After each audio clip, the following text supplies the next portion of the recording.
C'est sur l'un des tracés les plus iconiques du championnat de France de la montagne que les pilotes de la catégorie production se retrouvaient le week-end dernier, celui de la 68e course de côte de Turckheim 3 Épis dans le Haut-Rhin.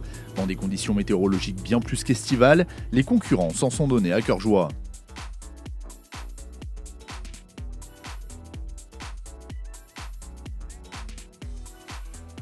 Mathématiquement assuré de coiffer son deuxième titre national depuis Champs-Rousses, Yannick Poinsignon arrivait dans le Haut-Rhin libéré de toute pression et pouvait logiquement se focaliser sur ses performances.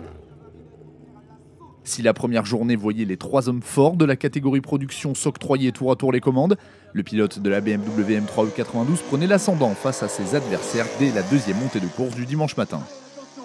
Nous sommes en plus le dernier prétendant à se présenter à nos côtés. Déjà vainqueur à 8 reprises cette saison, Yannick Poinsignon s'offre ainsi à Turckheim sa 9e victoire de l'année et prouve, s'il fallait encore le faire, qu'il est bel et bien le patron de la catégorie.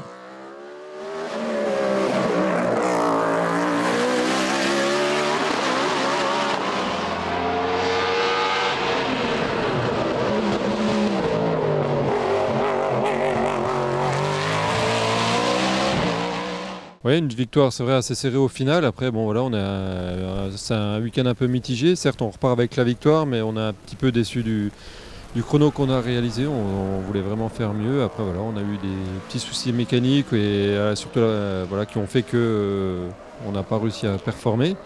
Après, tout est rentré dans l'ordre pour les 2 dernières montées de course. Et après, voilà, c'est moi qui n'ai pas réussi à faire ce qu'il fallait derrière, des petites erreurs. Et puis, donc, ouais, rendez-vous dans 15 jours à Limonest pour la dernière épreuve de la saison. Auteur du temps scratch dans la première montée de course, Anthony Dubois termine 2e de l'épreuve sur son Alpine à 110 Evo.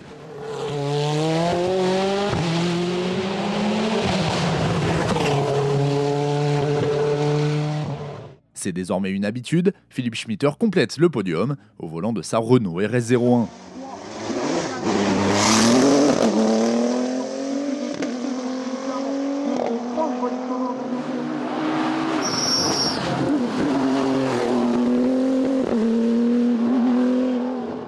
Quatrième du groupe A sur sa Cupra MK3, Jennifer Lamonica termine meilleure féminine de la catégorie production.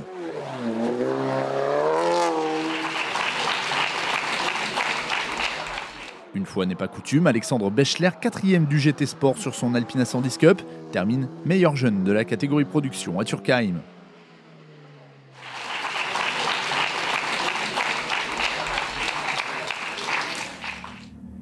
Dans le reste du classement du GTTS 4, signalons la 3e position de Frédéric Neff et sa Porsche 997 GT2R, 4e scratch.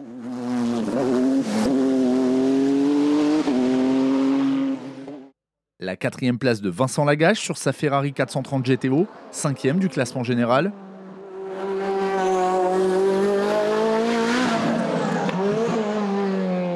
Et la 5e de Loïc Cordier, le Belge plaçant également sa Porsche 992 GT3 Cup en 10e position finale.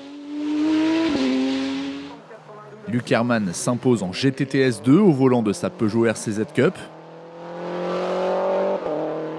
Cédric Guerlot sur sa Nissan 370Z prend à l'arrivée la 2e place du GTTS 3 derrière Anthony Dubois.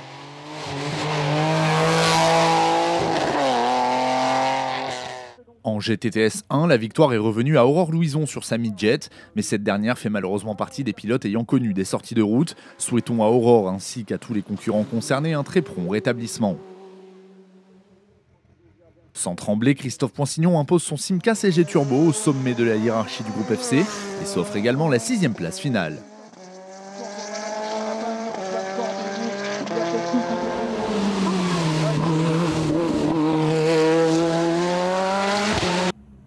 Alexandre Garnier conjure le sort des dernières épreuves. Le jeune Haute-Saônois remporte le GT Sport sur sa Porsche 997 GT3 RS et termine 7e au scratch.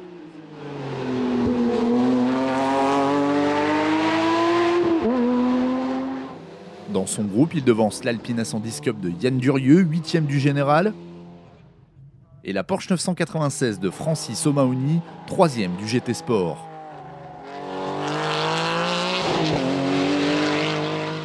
Le groupe A a à nouveau été le théâtre d'une magnifique bagarre remportée par Francis Dozière sur sa Cupra MK3, qu'il place en 9e position scratch.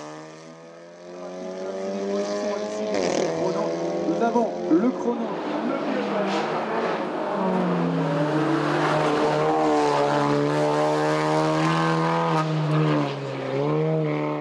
Sébastien Lemaire, lui aussi sur une Cupra, termine second du groupe.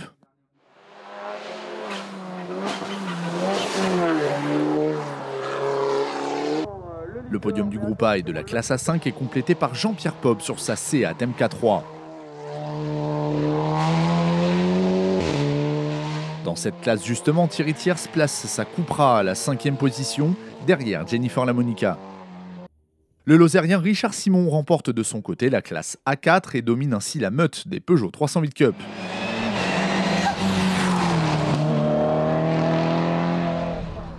Suivent dans ce classement Nicolas Miclot, second. Édouard Jabrin, troisième pour sa première expérience avec cette voiture.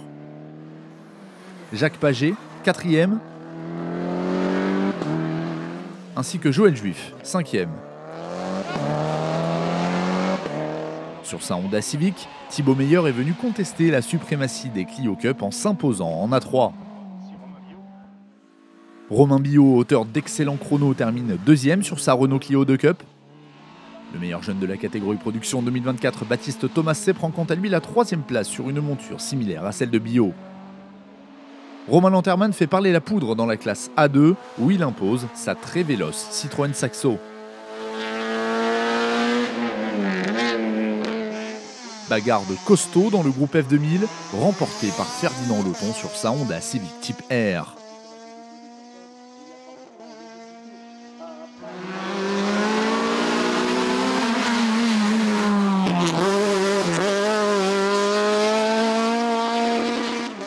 Samuel Duracier, lui aussi sur une Nippon, termine second du F2003 et troisième du groupe.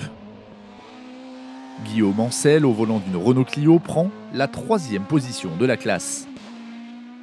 La hiérarchie du F2003 est complétée par la Peugeot 205 GTI de Gilbert Pénaud, 4e. Thibaut Woutman signe une performance de prestige à Turkheim. Il remporte le F2002 sur sa Peugeot 106 S16 et termine 2e du F2000. Joseph Carlesso prend la 2e position de la classe sur sa 106.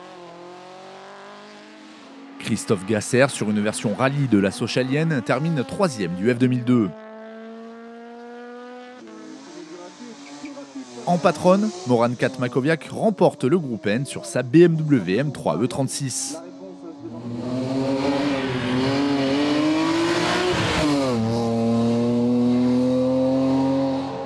Pierre Fade, lui aussi sur une berline allemande, termine 2e de ce classement. Le vainqueur du N3, Antoine Lauber, et sa Renault Clio Ragnotti complètent le podium du groupe N en montant sur la 3e marche. Enfin, en VHC Productions, signalons le beau retour aux affaires de Bernard Duré et sa berlinette alpine 1800 cm3. À son volant, le Haut-Savoyard s'impose dans la classe B5 du groupe 4.